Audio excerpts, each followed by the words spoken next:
vamos a alejar solamente por hoy de Primera de Juan.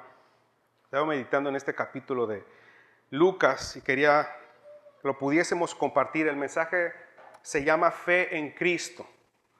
Y nos vamos a enfocar solamente en el capítulo 7, del verso 1 al verso 10. Ahora creo que todos nosotros podemos reconocer que siempre hay momentos en los que quisiéramos un switch para apagar todo y tener descanso.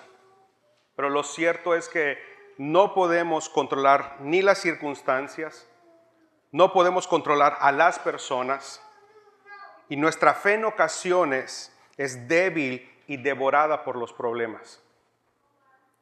Ahora, este es el caso que Lucas nos relata en este capítulo. Lo que Lucas está relatando es una situación de vida o muerte, y solo Jesús puede hacer algo. Lucas es un libro realmente hermoso. Fue escrito por la persona que le da nombre al Evangelio. Lucas era griego, era médico, era investigador y era historiador. El tema recurrente y visible acerca de Jesús en el Evangelio de Lucas es la compasión que tenía Jesús por los gentiles, por los samaritanos, por las mujeres, por los niños, por los recaudadores de impuestos, por los leprosos, por las viudas y otros que eran considerados como indignos por los judíos. Lucas presenta a Jesús como el Hijo del Hombre. Lo llama así en 26 ocasiones. La primera referencia a Hijo del Hombre lo encontramos en Daniel capítulo 7 del versos 13 al 14 y dice: he aquí, Daniel está hablando, con las nubes del cielo venía uno como un hijo de hombre o con aspecto de hombre, que se dirigió al anciano de días y fue presentado ante él. Y le fue dado dominio, gloria y reino para que todos los pueblos, naciones y lenguas le sirvieran. Y su dominio es un dominio eterno que nunca pasará, y su reino uno que nunca será destruido. Daniel está viendo a Jesús en el capítulo 7. Por lo tanto, el término o título Hijo de Hombre es un término mesiánico. Es un término usado para llamar al que sería enviado por Dios para salvar a su pueblo. Ahora, lo que está diciendo que Jesús es en verdad un ser humano. Jesús era totalmente Dios, pero era totalmente ser humano. Primera de Juan 4:2 dice: en esto conoced el Espíritu de Dios. Toda persona que confiesa que Jesucristo ha venido en carne es de Dios. Ahora, en resumen, el título Hijo del Hombre indica que Jesús era el Mesías, era totalmente Dios y que Él es un ser humano totalmente. Por lo tanto, Jesús es la respuesta a las necesidades y esperanzas del ser humano. Jesús es la revelación de Dios, es un Dios que se acerca. Ese es el tema de Lucas, es un Dios que se acerca a los que son considerados indignos. Él vino a buscar y a salvar lo que se había perdido, dice Lucas también. Este es un Dios que se acerca a las personas en sus eventos más difíciles, en sus aflicciones. Sin embargo, este Jesús fue rechazado por su propio pueblo y fue recibido por quienes no valían nada y que incluso no eran su pueblo. Para Lucas, que era un médico, para Lucas como médico le resultó irresistible presentar a este gran médico ministrando, sirviendo, acercándose, preocupándose, amando a aquellos que se reconocían a sí mismos como necesitados de Cristo. Jesús dijo en el capítulo 5, versos 31 y 32 de Lucas: los sanos no tienen necesidad de médico, sino los que están enfermos. No he venido a llamar a justos, sino a pecadores al arrepentimiento.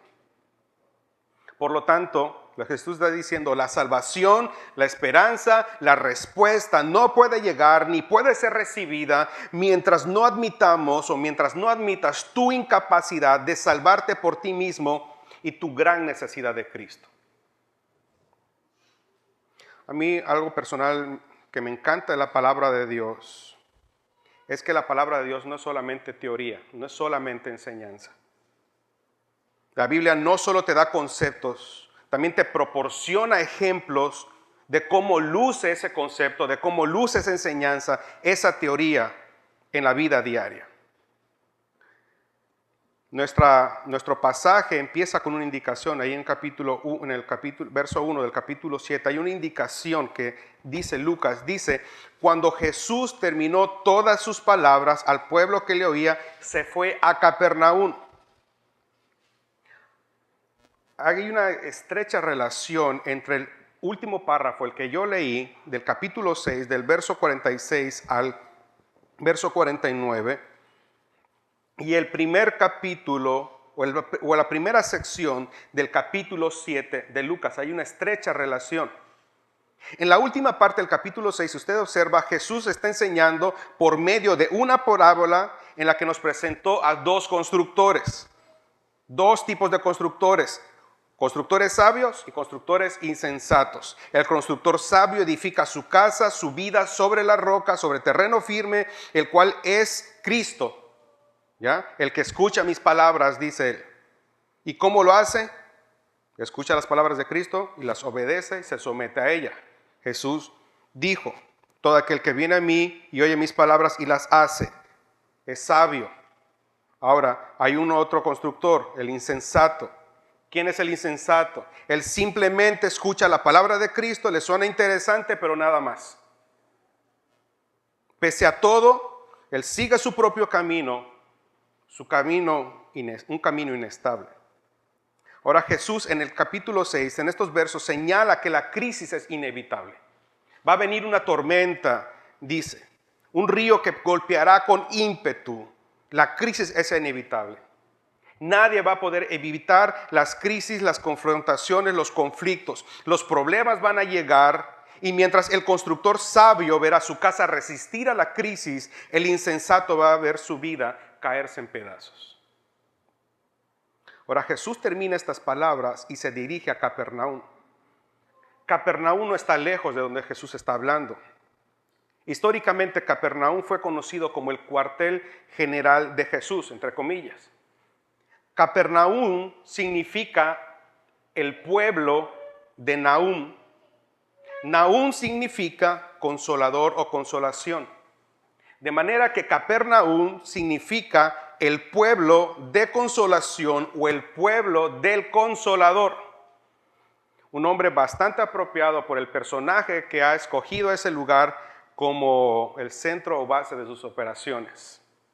Ahora quiero que entienda, el personaje de este relato es el centurión, pero él no es el personaje principal, pero sin embargo es importante que nosotros podamos conocer de él. En primer lugar, un centurión era un oficial militar y los oficiales militares de este rango podían tener a su cargo de 50 a 500 soldados y eran transferidos a ciertas zonas para mantener la seguridad y el orden de aquella zona.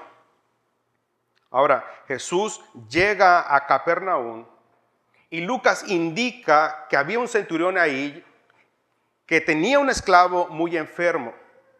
Su estado de salud era crítico, dice Lucas, en una circunstancia de vida o de muerte.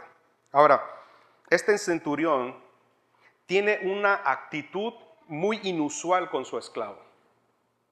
Bajo la ley romana o el derecho romano, él tenía el derecho de matar a ese esclavo. Y se esperaba que en cierta manera él lo hiciera. Porque si un esclavo se enfermaba o se lesionaba al punto de que ya no podía hacer su función, ya no servía. Y él tenía todo el derecho de hacerlo. Las personas que redactan el derecho romano catalogan a los esclavos como una herramienta viva de trabajo. Esa es su definición. Un esclavo es una herramienta viva de trabajo, por lo tanto no tenía derechos. Los encargados de las casas o hacienda de los centuriones cada año revisaban las herramientas y descartaban aquellas que ya estaban obsoletas, y lo mismo hacían con los esclavos. Así que la actitud que tiene este centurión es bastante inusual, porque dice el pasaje, versículo 2, y el centurión y el siervo de un centurión, a quien éste quería mucho, estaba enfermo y a punto de morir. Él ama a este esclavo. Ahora, este centurión era un hombre profundamente religioso. A tal punto, dice el pasaje, que mandó a construir una sinagoga en Capernaum. Ahora, podríamos decir por esto que él había dejado el politeísmo pagano para adorar al único Dios verdadero. Bueno, más adelante vamos a ver que por la gracia de Dios él había alcanzado algo mucho más que esto por medio de la fe en Cristo Jesús, el Hijo de Dios. También era rico. La construcción de la sinagoga nos muestra que era una persona rica con gran capacidad económica. La sinagoga que había construido él contrastaba con las humildes viviendas. De hecho, a esa sinagoga hasta la fecha se le conoce como la sinagoga blanca de Capernaum, porque él mandó a traer de otras canteras, de otros países, grandes bloques de piedra calcárea blancos, y con eso construyeron la sinagoga. Y no solo eso, mandaron a labrar por dentro la sinagoga. Así que él tenía gran capacidad económica. Y con esa capacidad económica, para él no hubiera sido problema traer un médico o llevar a su esclavo con un médico y costear los gastos. Él tenía esa capacidad para hacerlo. Pero quiero que note algo. Para el centurión solo había una posibilidad: Jesús. Él no busca otro doctor, él no busca cómo transportar al esclavo. Solo hay una posibilidad de recuperación, dice este centurión, es Jesús. Él había oído acerca de Jesús, también había oído las palabras de Jesús. Él estaba al tanto del ministerio de Jesús, pues la fama de Jesús se había esparcido por toda el área a raíz de los milagros que hacía Jesús, no solo en Capernaum, sino en toda la región. Ahora, este centurión escucha que el gran médico regresa a la ciudad, y lo que hace es interesante. Él suplica por sanidad para su esclavo, lo que muestra que era un hombre humilde. Él sabía muy bien que para un judío estricto estaba prohibido por ley entrar en la casa de un gentil para que no se pudiese contaminar. El centurión ni siquiera se acerca a Jesús. Ellos nunca se conocen, nunca se ven la cara. Él ruega por medio de unos líderes judíos y después manda a unos amigos. Nunca se vieron. El centurión ni siquiera se acercaría a Jesús. Él convence a sus amigos judíos para que se acerquen a él y supliquen en nombre de él. Este hombre que estaba acostumbrado a mandar, a tener autoridad, tenía una humildad sorprendente ante la verdadera grandeza. Era un hombre de fe. Si usted observa, él habla de los efectos de su autoridad. Él da una orden y los demás obedecen. Y él dice, y él concluye, ¿cuánto más podría ser la autoridad de Jesús? Si yo digo y los demás obedecen, ¿cuánto más podría la autoridad de Jesús? Él vino con la humildad que levanta la vista al Jesús y le dice, Señor, yo sé que tú puedes hacer esto. Yo sé que tú lo puedes hacer. Ahora Jesús en el capítulo 6, ya lo comentamos, en el párrafo final, 46 al 49, indica que las crisis son inevitables, que van a venir las pruebas, las circunstancias a nuestro alrededor, que las aflicciones nos van a someter muy fuerte. Y número uno, la primera lección, el primer propósito de las pruebas que vienen a nuestra vida es revelar, escuche bien, es revelar en quién o en qué está basada nuestra fe. Lo primero que hace la prueba es mostrarnos a nosotros en quién o en qué está basada nuestra fe, porque todos edificamos nuestra vida en base a creer. La cuestión está en quién o en qué creemos. Todos necesitamos creer en algo. Es algo innato en el ser humano el creer.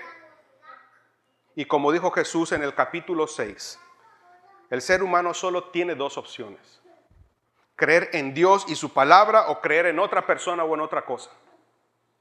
Construir, edificar nuestra vida en base a Dios y su palabra, o construir, edificar nuestra vida basada en los términos del mundo y de la carne.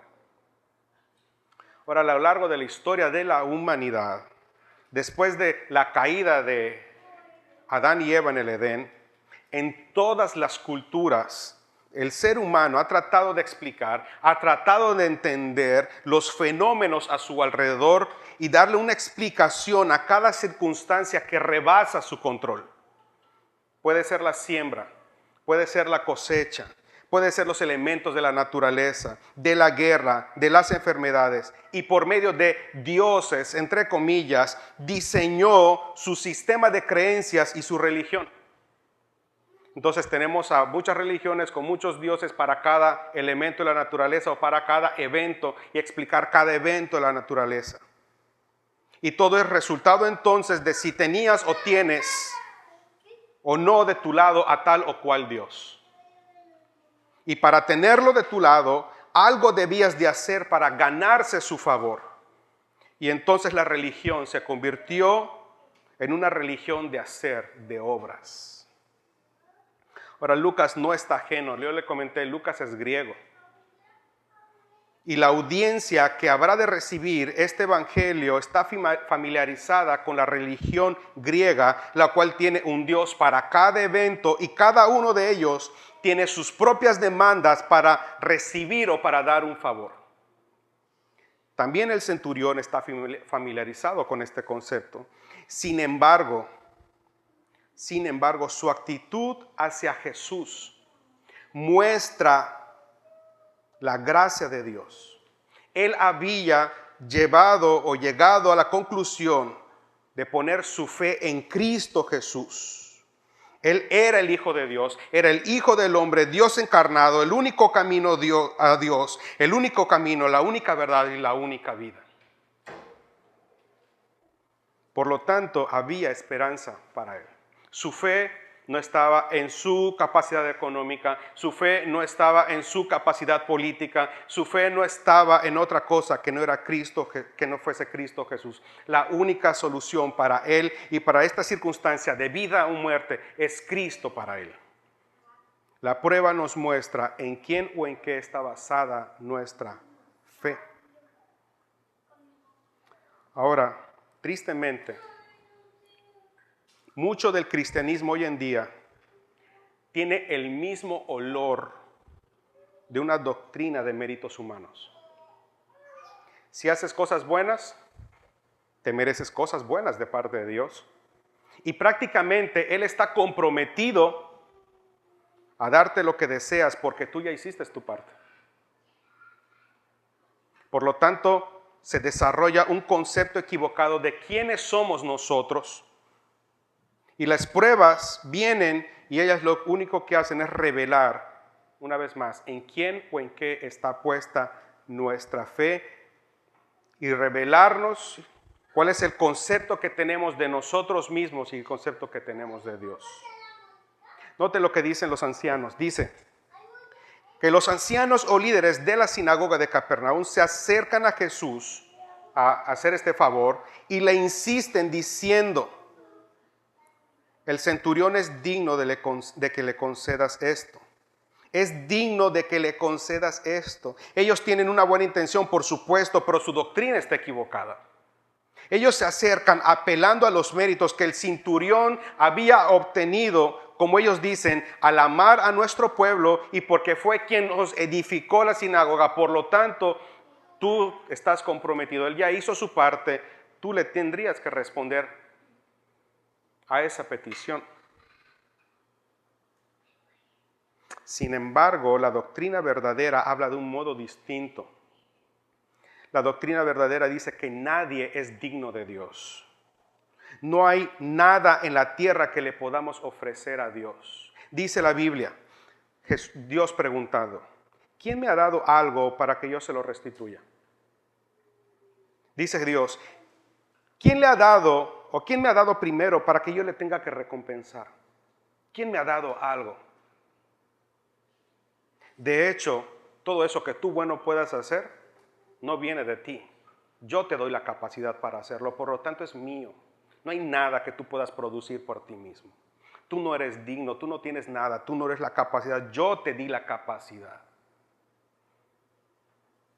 ¿Quién le ha dado algo a Dios para que Él la tenga que recompensar?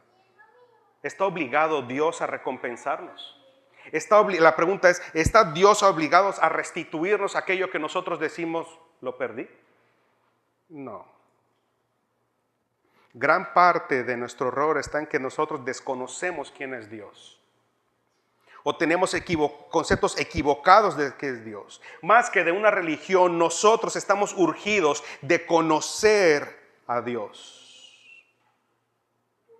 La verdadera doctrina te va a enseñar que toda bendición es un acto de gracia de Dios. Todo lo que tú tienes es un acto de gracia de Dios. Por lo tanto, tus buenas obras no te alcanzan. Porque por muchas obras que tú hagas, si tu fe no está en Cristo, tu religión no sirve. Tu religión es idolatría. La única manera de obtener salvación es por medio de la fe. Pero la idolatría te va a decir que es por medio de obras. Y de momento nosotros nos encontramos en una dificultad, pasamos por pruebas. Y lo que viene a nuestra mente es, ¿por qué a mí? ¿Qué hice para merecer esto?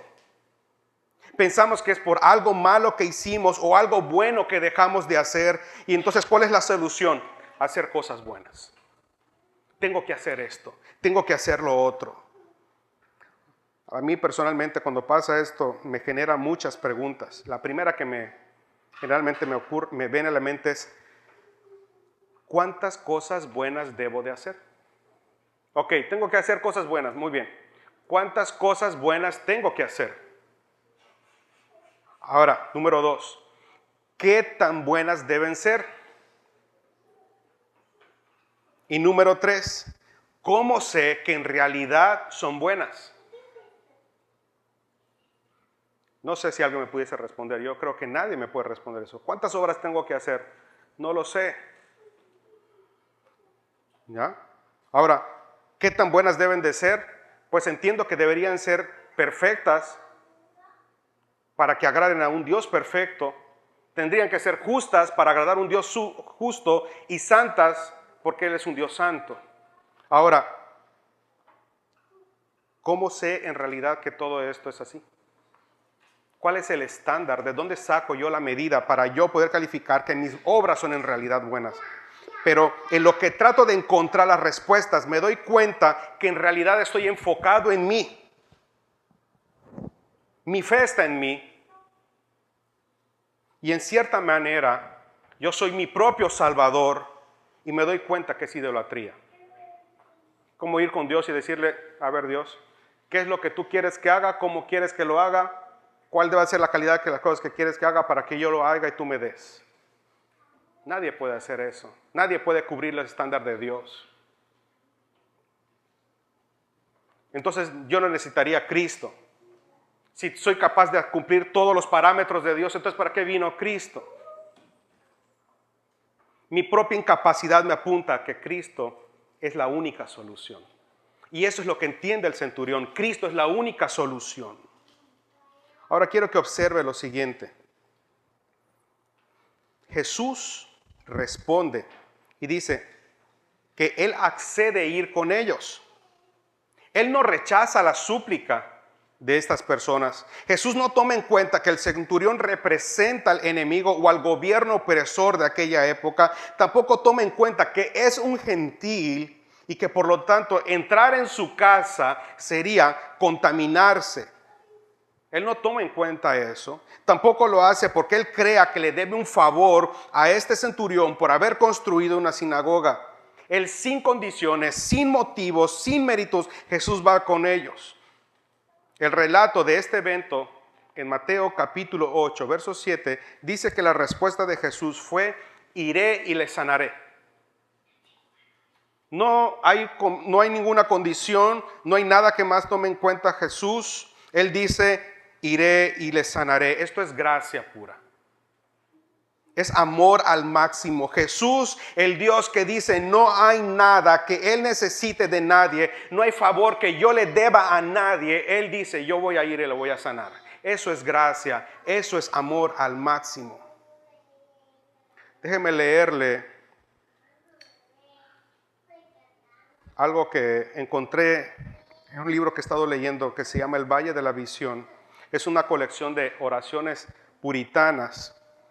Y tiene una oración muy breve que dice lo siguiente, y creo que nos puede ayudar a entender porque expresa la actitud, la gracia y el amor de Cristo. Dice la oración: Dios incomprensible, pero atento a las súplicas, conocido, pero más allá del conocimiento, revelado y a la vez oculto.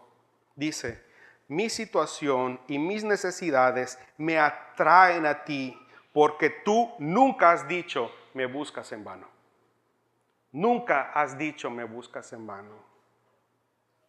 Jesús, la palabra de Dios dice: buscadme en tanto estoy cercano.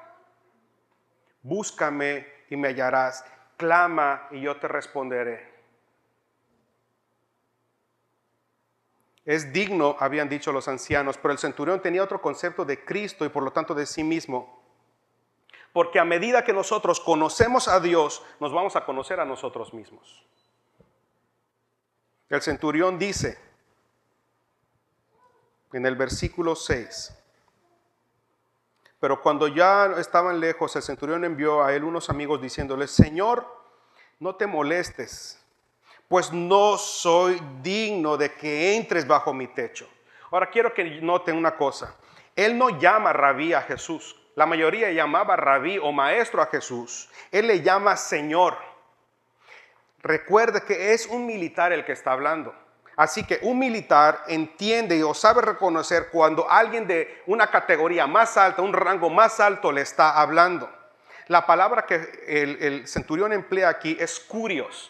La palabra curio significa amo o señor. Por lo tanto, le está diciendo: Jesús es el amo, es el rey, la autoridad, el soberano, digno de respeto, digno de servir. Y es posible que el centurión no esperaba que Jesús accediera. Pero cuando escucha o cuando conoce la respuesta de Jesús y que Él irá, un sentimiento y reconocimiento de indignidad se apoderó de él.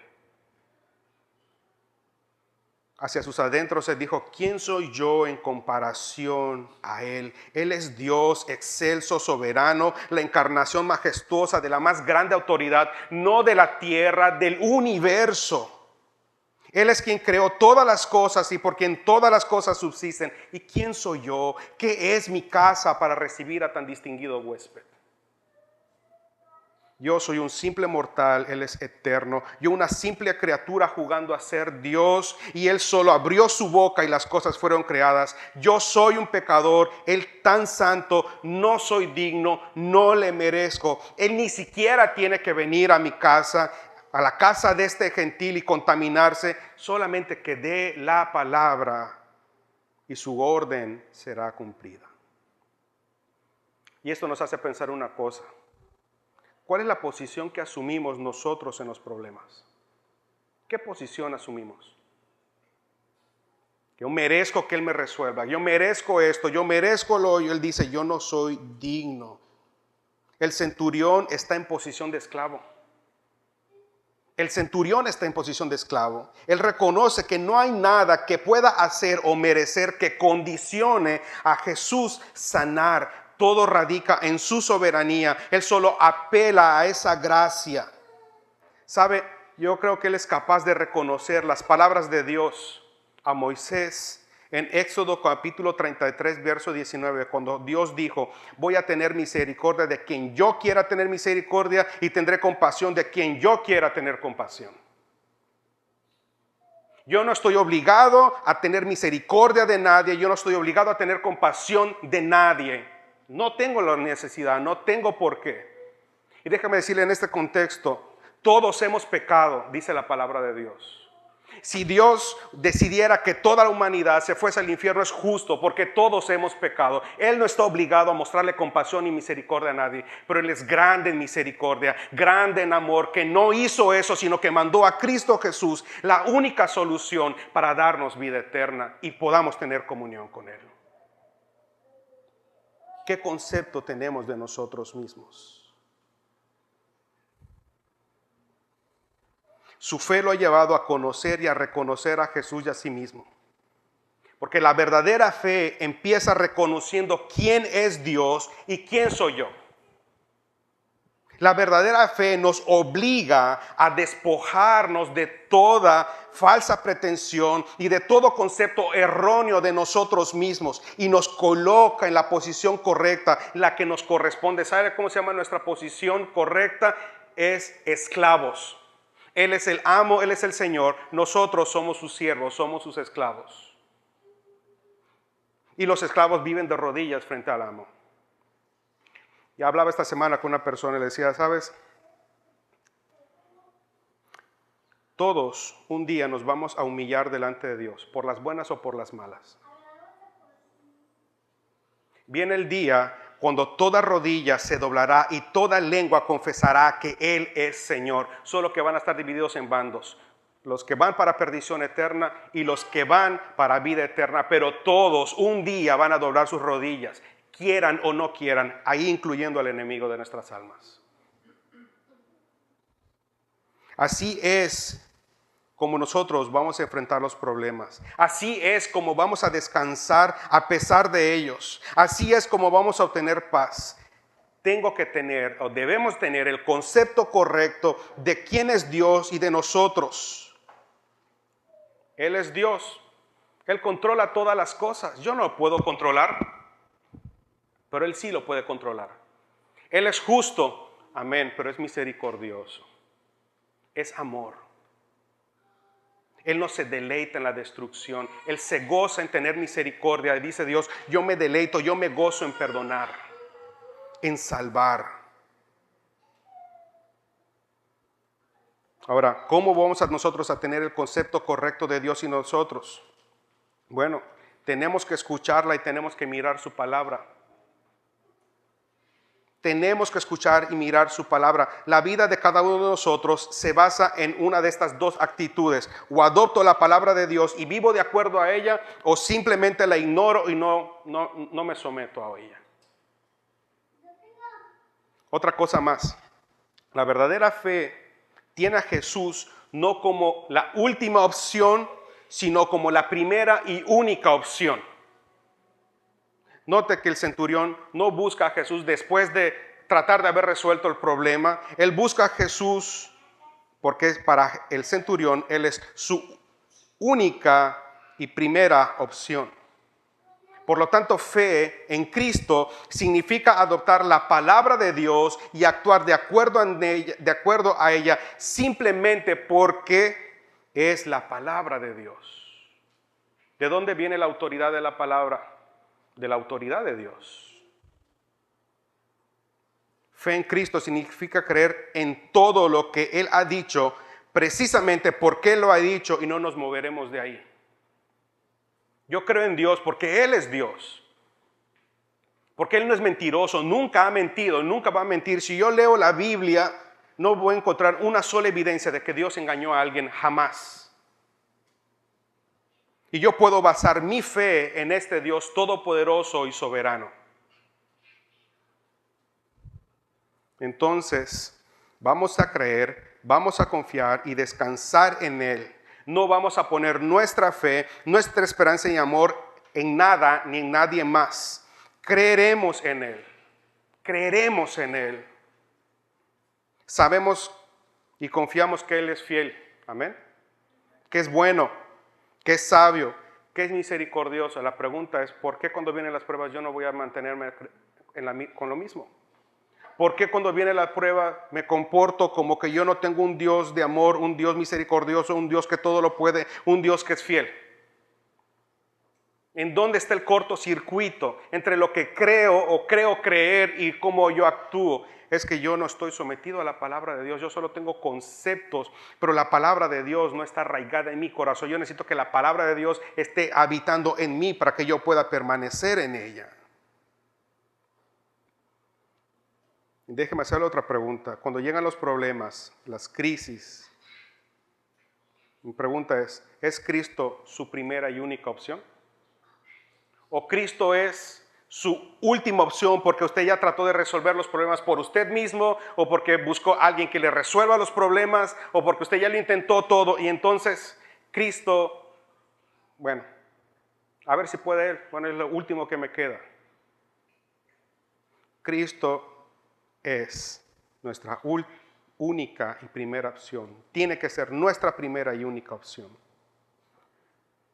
Observe las palabras del centurión. Di la palabra y mi siervo será sano. Porque también yo soy hombre puesto bajo autoridad y tengo soldados a mis órdenes. El centurión sabía de la cadena de mando militar y cómo se obedecían ciegamente las órdenes de una persona en autoridad. Él reconoce que Jesús tiene toda autoridad, porque así como sana enfermos, resucita muertos, multiplica los alimentos, multiplica los panes. Él cree que así como un hombre con autoridad es obedecido por sus subordinados simplemente por lo que él es. ¿Por qué obedece un soldado a alguien de alto rango? Simplemente porque reconoce la autoridad y sabe quién es él. Bueno, él dice, seguramente la orden de Jesús se cumplirá a pesar de que él no esté. Todo lo que hace falta es que diga la palabra y tal como él ordene, ¿qué? Será hecho. Ahora, cuando llegan los problemas, la fe en Cristo nos lleva a reconocer a Cristo por encima de todo. O a eso nos debería acercar. Yo no me acerco en un problema, yo no me acerco a Dios en un tono demandante y reclamando nada. No puedo hacer eso. Sabemos que Él es soberano y esa fe nos lleva a decir de corazón, no se haga mi voluntad, sino que se haga tu voluntad. Ahora quiero resaltar algo. El centurión mostró una gran fe en la palabra de Jesús. El cristianismo, nuestra vida, no descansa sobre mitos y fábulas, sino sobre el testimonio de quienes vieron con sus propios ojos y oyeron con sus propios oídos al Dios encarnado.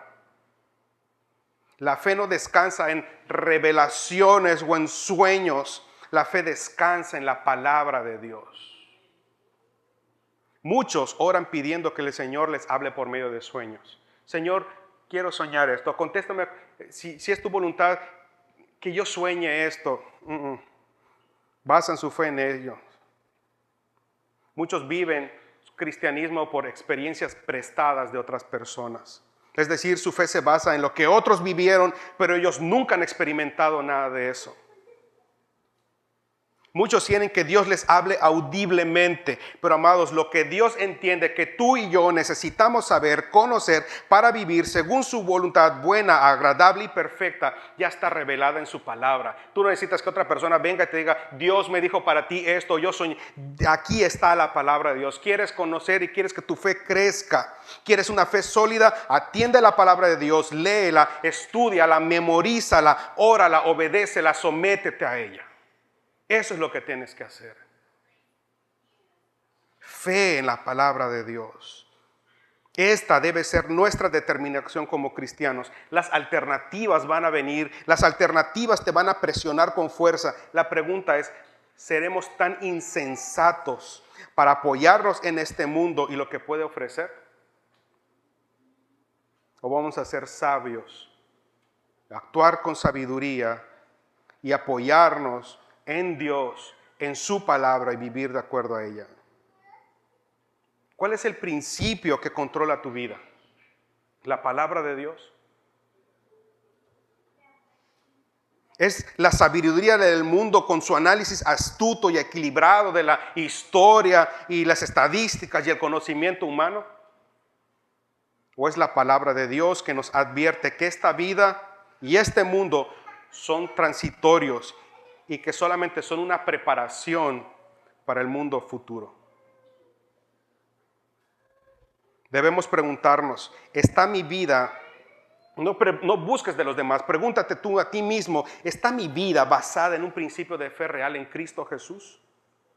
¿Estoy edificando y sometiendo mi vida al hecho de que todo lo que leo en la Biblia es la palabra de Dios y verdadero? Creo que la palabra de Dios es verdadera. ¿Por qué no vivo de acuerdo a ella entonces? Cuando llegan los problemas, me voy a mantener fiel como cuando no habían los problemas y todo estaba a mi favor. Porque cuando todo está a nuestro favor somos fieles y vamos y hacemos y deseamos, pero cuando vienen los problemas dejamos de hacer esto, dejamos de hacerlo aquello, no nos congregamos, no hacemos esto, no hacemos aquello, no hacemos aquello. La pregunta es, cuando vienen los problemas, las aflicciones, ¿me voy a mantener fiel haciendo lo que yo venía haciendo antes que mi vida sufriera esta crisis, esta situación? Dios ve las cosas de otra manera. Y sabe, en ocasiones no nos quedará más remedio que esperar. No le va a quedar más remedio que esperar. En esos problemas Dios no está obligado a responder rápidamente. Va a tener que esperar. Pero sabe, que no le quepa la menor duda que la destrucción de la injusticia, del mal y el triunfo de Dios son inminentes. Son inminentes. Este mundo un día va a ser destruido con todas sus injusticias, con todas sus enfermedades, con todos sus males. Y un nuevo cielo y una nueva tierra donde la injusticia será prácticamente un mito. Sea cual sea la circunstancia, Dios lo permite para que aprendas a tener fe. Sea cual sea la circunstancia, Dios lo permite para hacerte conocer que no eres tan fuerte y autosuficiente como quizás tú piensas. Que dependes de Él hasta para realizar las actividades más básicas. Si puedes caminar es porque a Dios le plació. Si puedes respirar es porque a Dios le plació. Si puedes trabajar es porque a Dios le plació. Cada cosa que disfrutas, ese vaso de agua que tienes, ese vaso de café que te tomas, esa galleta que comiste, ¿sabes? Es una muestra de la gracia de Dios. Él manda pruebas y circunstancias para enfocarte en lo breve de tu paso por este mundo y mires lo eterno. Dice la Biblia que nadie sabe el día ni la hora en cuando Él va a venir, pero tampoco nadie sabe el día y la hora en cuando va a partir.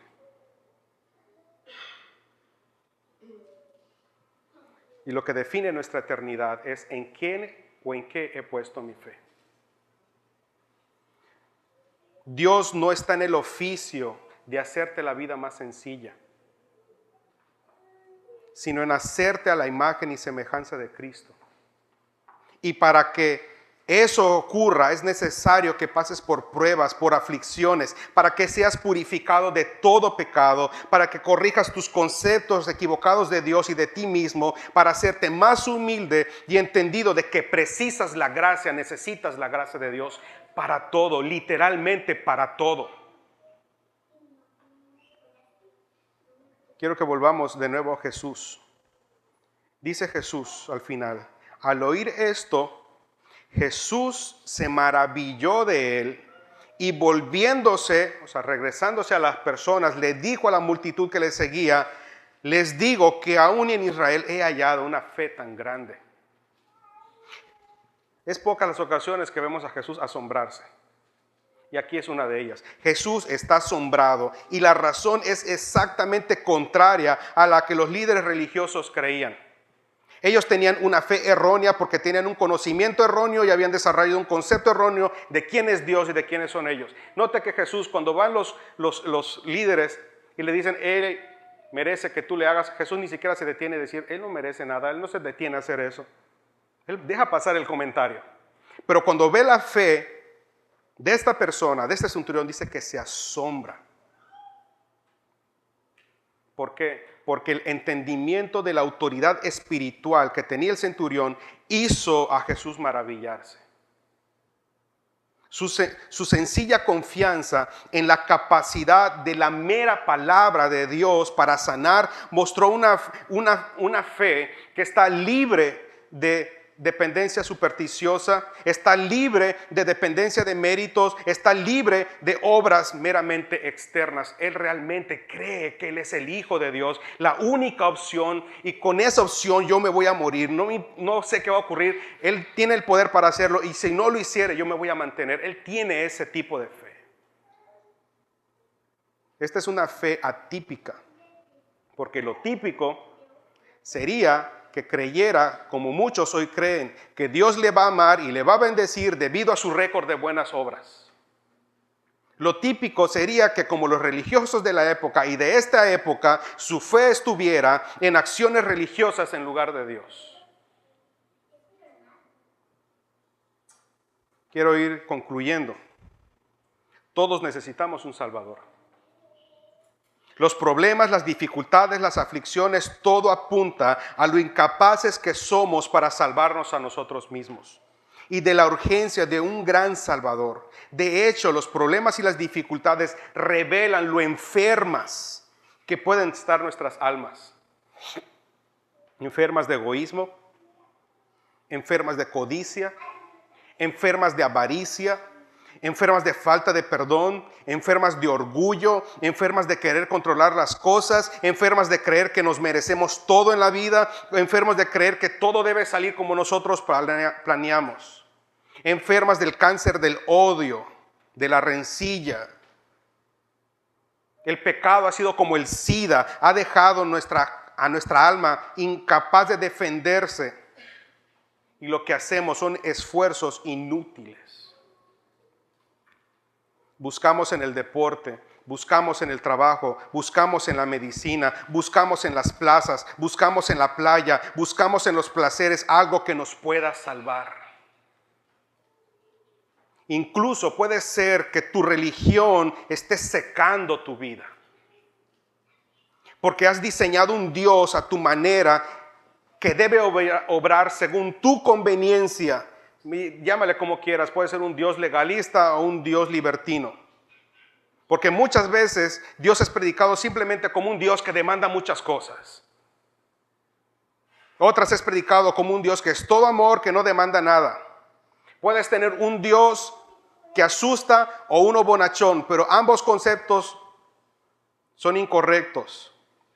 Para ser salvo, tu alma necesita más que esto. Tu alma y mi alma necesita el Evangelio. El Evangelio nos muestra que Dios es mucho más santo y absoluto que el Dios de los legalistas, porque Él no puede estar satisfecho con nuestros esfuerzos morales. Él es mucho mejor que eso. Por el otro lado, el Evangelio nos muestra que Dios es mucho más amoroso y lleno de gracia que el Dios de los libertinos, porque este Dios me ama tanto que no solamente mandó a su Hijo, sino que no está dispuesto a dejarme como soy. Está dispuesto a sanarme por medio de la santificación de la palabra, por medio de la palabra de su Espíritu Santo obrando en mí, quitando todo aquello que ha dañado mi alma, que me aleja de Él. Por lo tanto, el Evangelio produce una mezcla de humildad y de gozo. El Evangelio dice, yo estoy tan perdido que Jesús tuvo que morir para salvarme. Pero soy tan amado que Jesús tuvo el agrado de morir para salvarme. Yo te digo, vive a la luz de ese entendimiento cada día de tu vida. Aplica esos principios del Evangelio en cada circunstancia de tu vida. Van a venir dificultades. Te vas a sentir rebasado o rebasada, vas a derramar muchas lágrimas, se van a quedar las cicatrices, pero sabes, esas cicatrices están para recordarte lo frágil que eres y la gracia que necesitas de Dios. Sea cual sea tu circunstancia, persevera en la palabra, permanece en ella, sea cual sea el costo, somete tu vida y ella te honrará. Porque si no edificas tu casa, tu vida en la roca, va a venir la prueba, va a venir la tragedia, y dice Jesús, tu final va a ser destrucción. Cuando te sientas tentado a pensar que tal o cual cosa no es justa, recuerda que en realidad nada de lo bueno que disfrutas te lo mereces, que todo es gracia de Dios. Por lo tanto, ni tú ni yo estamos en posición de reclamar nada a Dios, no estamos en posición de demandar nada a Dios. Él es soberano y hace su voluntad y nadie le puede pedir explicación de alguna cosa. Sin embargo, Él es un Dios soberano, misericordioso. Termino con esto. Alguien le preguntó al pastor Jonathan Edwards, ¿qué es la verdadera fe? Y él respondió lo siguiente, cito, es cuando estás profundamente conmovido por la persona de Cristo, pero esta proviene de una mirada de fe en la palabra de Cristo. Crece cuando lo veo muriendo por mí, cumpliendo una promesa que Él hizo, a pesar del infinito sufrimiento que esto le traería. Y ahora, por un lado, el orgullo en mí ha sido destruido, porque Él tuvo que hacer esto por mí y yo no lo merecía. Por el otro lado, destruye el miedo, porque si Él hizo esto por mí mientras yo era su enemigo, ahora que por su gracia soy hijo de Dios, nada me podrá separar de su amor, ni hacer que me deje de amar. Entonces mi corazón no solo es consolado, sino que es cambiado, mi orientación es transformada. Cristo es el objeto de nuestra fe y sea cual sea el desenlace, aun y si nos matare, en Él confiaremos. Él es escudo, nuestra torre fuerte, nuestro refugio, nuestra fortaleza, nuestro pronto auxilio en la tribulación, nuestra misericordia y nuestro Salvador. Isaías 57:15 dice lo siguiente, porque así dice el alto y sublime que vive para siempre, cuyo nombre es santo. Habito en lo alto y santo, y también con el contrito y humilde de corazón, para vivificar el espíritu de los humildes y para vivificar el corazón de los contritos.